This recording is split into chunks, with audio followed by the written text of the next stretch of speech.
आए आपको बताते हैं पीएसएल 2026 की कमाई। हमने कमाए हैं, यानी कि पीएसएल ने कमाए हैं 10.19 बिलियन रुपीस, जो कि बनते हैं 1019 करोड़ रुपए, यानी कि ये कमाए गए। अब बात कर रहे हैं कि खर्चा भी हुआ होगा, जारी बात है कि इतना बड़ा इवेंट था, खर्चे भी किए होंगे इन्होंने, कि इतना म्यूजिकल अच्छा शो किया था, लाइट शो किया था, तो कितना खर्चा हो गया? तो जी खर्चा हुआ है 260 करोड़ रुपया, इस पर खर्चा हुआ है। रेवेन्यू कितना है? 1019 करोड़, खर्चा कितना है? 260 करोड़, प्रॉफिट कितना है? 750 करोड़ रुपए। ये सीधा सीधा प्रॉफिट है 750 करोड़। ये एक साल का है, ये नहीं है कि ये जब से पीएसएल शुरू हुआ है तब तक इतना है, ये एक साल का इतना पैसा है। आपको ज्यादा से ज्यादा 200 या 300 करोड़ चाहिए होगा पूरे स्टेडियम को ढकने के लिए, इतनी खूबसूरत छत बनाने के लिए, लेकिन पैसा हम वहां नहीं लगाएंगे। पैसा पता नहीं कहां लगाएंगे, पता नहीं किसकी कुल्फियों के ऊपर, पता नहीं किसके पर्सनल खर्चे के ऊपर लगाएंगे, लेकिन हम खिलाड़ियों के ऊपर भी नहीं लगाएंगे। अगर आप 100 करोड़ ही इन खिलाड़ियों के ऊपर लगा दो तो देखो क्या बनता है। आप यहां गली मोहल्ले से टैलेंट ढूंढने के ऊपर ही लगा दो तो पता नहीं क्या बनेगा। आप 40 लाख 50 लाख रुपया मेंटोर्स को दे देते हो 6 महीने के लिए, जो कि कुछ नहीं करते, उनका रिटर्न में कुछ नहीं आता, बस वो 6 महीने तक आपसे पैसा खाते रहते हैं, उसके अलावा कुछ नहीं। आपको यह बताया कि 1019 करोड़ रुपया हमने सिर्फ पीएसएल का कमाया है। इसका जो प्रॉफिट है 750 करोड़ रुपया है। 7 करोड़ नहीं है, 750 करोड़ है।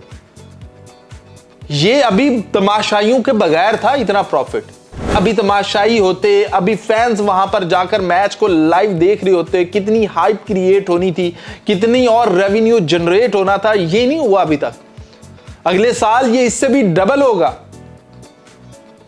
और अभी यहां पर जो टीमें बेची हैं उनके पैसे नहीं है। अभी जो आईसीसी से रेवेन्यू आता है वो नहीं है, ये खाली पीएसएल की बात हो रही है।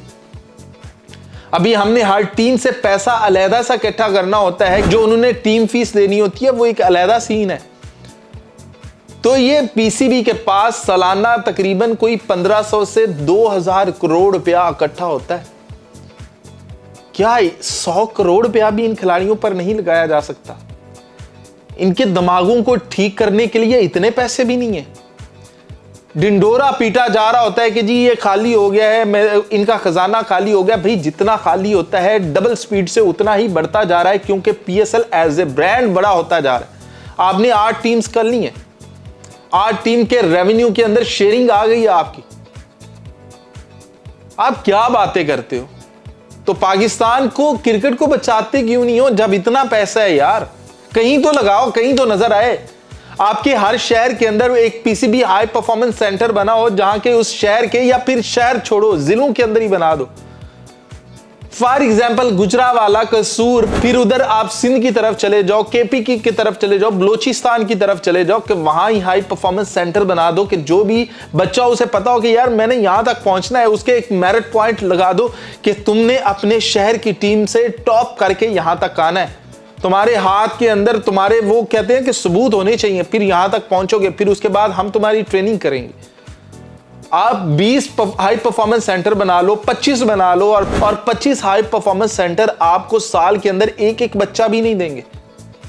मतलब अगर साल के अंदर आपने इतने हाई परफॉर्मेंस सेंटर, इतना तगड़ा अगर आपने डोमेस्टिक सिस्टम बना लिया, तो आपके पास इतना टैलेंट आएगा कि इंडिया की तरह आप ये परेशान रहोगे कि यार किसे खिलाएं, किसे बिठाएं।